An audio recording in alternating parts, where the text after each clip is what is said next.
वंदे मातरम वो गीत है जिसने अंग्रेजी साम्राज्य हिला दिया था। आज इसे राजनीति में घसीटना, उसकी मान्यता कम करना, यह उन महान विभूतियों विशेषकर बोस जी और रविन्द्रनाथ टैगोर का भी अपमान है जिन्हें आज भाजपा स्वयं अपने आदर्श बताती।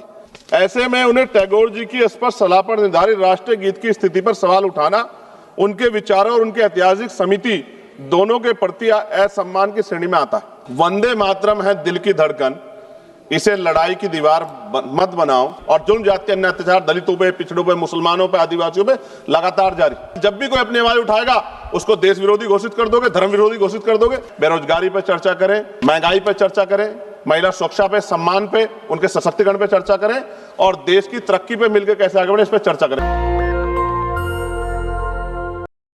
वंदे मातरम कोई साधारण गीत नहीं है, ये भारत की आजादी की लड़ाई का सबसे प्रचलित उद्घोष रहा है।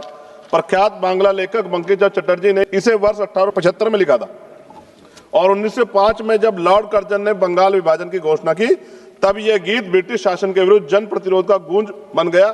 ब्रिटिश पुलिस जब भारतीयों की आवाज दबाने के लिए लाठी चलाती थी, गोलियां दागती, तब हमारे क्रांतिकारी नायक नायिकाएं वंदे मातरम गर्जना से आसमान गुजा देते थे। अनेकों वीरों ने फांसी के तख्ते पर चढ़ते हुए गोलियों का सामना करते हुए अंतिम शब्द वंदे मातरम ही कहे थे। इतना ही नहीं, अंग्रेजों ने इस गीत से इतने भयभीत हुए कि उन्होंने इस पर प्रतिबंध लगा दिया।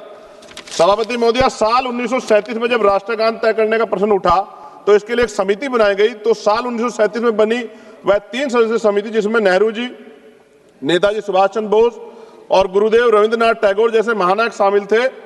और टैगोर जी की सलाह पर वंदे मातरम के पहले 2 अंतरों को राष्ट्रीय गीत के रूप में स्वीकार करने की अनुशंसा की गई। इस अनुशंसा को संविधान सभा ने 24 जनवरी 1950 को पूर्ण सहमति से राष्ट्रीय गीत का दर्जा प्रदान किया। ऐसे में आज उसकी स्थापित, स्वीकृत और सर्वमान्य स्थिति पर अनावश्यक विवाद खड़ा करना न केवल इतिहास के तथ्य और संविधान की मर्यादा के विपरीत है, बल्कि यह उन महान विभूतियों विशेषकर बोस जी और रविन्द्रनाथ टैगोर का भी अपमान है जिन्हें आज भाजपा स्वयं अपने आदर्श बताती। मुझे याद है कि प्रधानमंत्री जी, पूर्व का जो पश्चिम बंगाल का चुनाव हुआ था, माननीय प्रधानमंत्री जी टैगोर जी का लुक धारण करके हमने सबने देखे। ऐसे में उन्हें टैगोर जी की स्पष्ट सलाह पर निर्धारित राष्ट्रीय गीत की स्थिति पर सवाल उठाना उनके विचारों और उनके ऐतिहासिक समिति दोनों के प्रति असम्मान की श्रेणी में आता है। माननीय सभापति जी, 24 जनवरी 1950 को संविधान सभा द्वारा राष्ट्रीय गीत घोषित किए जाने के बावजूद यह भी सत्य है कि संविधान में अनुच्छेद 51A के तहत राष्ट्रगान जन गण मन का सम्मान करना अनिवार्य है, जबकि वंदे मातरम के लिए कोई संवैधानिक बाध्यता नहीं बनाई गई। इसलिए वंदे मातरम का सम्मान हमारे नैतिक कर्तव्य है, लेकिन किसी भी नागरिक पे इसे अनिवार्य करना संविधान की भावना के अनुरूप नहीं। और हम संविधान को मानने वाले लोग हैं। हमारे महान स्वतंत्रता सेनानियों ने एक ऐसा भारत चाहा था जहां देशभक्ति, स्वतंत्रता और सबकी आस्था तीनों का सम्मान साथ साथ रहे। वंदे मातरम इस देश की आत्मा में बसता है, परंतु देशभक्ति को किसी एक नारे, एक गीत या एक प्रतीक तक सीमित करना भी उचित नहीं। हमारा भारत संविधान, विविधता और स्वतंत्रता पर विश्वास करने वाला है। इसी संदर्भ में मैं संविधान निर्माता परम पूज्य डॉक्टर बाबा साहब अम्बेडकर की एक अमर पंक्ति कोट करना चाहता हूं, जिसमें उन्होंने कहा, राष्ट्र व्यक्ति से बनते, मिट्टी से नहीं बनते। यानी राष्ट्र की असली शक्ति उसके नागरिक हैं, उनकी चेतना, उनके अधिकार, उनकी स्वतंत्रता है। मैं इस सदन में ये भी कहना चाहता हूं कि वंदे मातरम हमारा गर्व है, हमारी विरासत है, लेकिन गर्व को कभी जबरन थोपा नहीं जाता, गर्व दिल से स्वीकार किया जाता है। वंदे मातरम वो गीत है जिसने अंग्रेजी साम्राज्य हिला दिया था। आज इसे राजनीति में घसीटना, उसकी मान्यता कम करना। वंदे मातरम हमें जोड़ता है, तोड़ने की पहचान भी बताता है। जब इसे हथियार बनाए और उनकी नीयत देश नहीं, सिर्फ आपकी अपनी राजनीति चमकाना हो।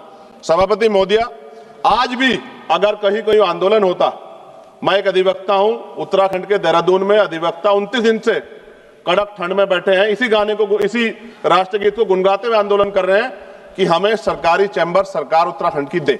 मैं बात आपको इसलिए कह रहा हूं, हमने किसान आंदोलन देखे, पहलवान बेटियों का आंदोलन देखा, अध्यापकों का आंदोलन देखा, युवाओं का आंदोलन देखा, लेकिन मैं ये भी मानता हूं कि सत्ता इस पर राजनीति कर रही है। और अंत में सभापति महोदया, वंदे मातरम है दिल की धड़कन, इसे लड़ाई की दीवार मत बनाओ, इसे लड़ाई की दीवार ना बनाओ। मां के नाम पर नफरत की राजनीति का बाजार ना सजाओ। हम सम्मान से कहेंगे फर्ज है हमारा, पर किसी नागरिक की आजादी पर पहरा ये संस्कार नहीं हमारा। सभापति जी, इतिहास पे बात होगी, जो आज नहीं है उन पे बात होगी, लेकिन वर्तमान पे भी तो बात होनी चाहिए ना।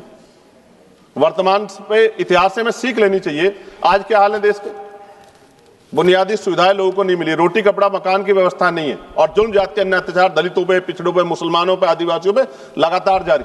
और कोई कहने सुनने वाले जब भी कोई अपनी आवाज उठाएगा उसको देश विरोधी घोषित कर दोगे, धर्म विरोधी घोषित कर दोगे। इस प्रथा से क्या देश आगे बढ़ सकता है? एक ऐतिहासिक प्रमाण बता रहा हूं जी, खत्म करते हुए ऐतिहासिक प्रमाण बता रहा हूं। राम प्रसाद बिस्मिल जी ने आजादी की लड़ाई के लिए हिंदुस्तान रिपब्लिकन एसोसिएशन बनाया चाहे, लेकिन जब उन्हें लगा कि एक धर्म के लोग या एक जाति के लोग या एक क्षेत्र के लोग आजादी की लड़ाई को नहीं लड़ सकते, तो 1928 में शहीद आजम सरदार भगत सिंह जी ने उसमें सोशलिस्ट वर्ड जोड़ा। हिंदुस्तान सोशलिस्ट रिपब्लिकन एसोसिएशन क्यों बनाया?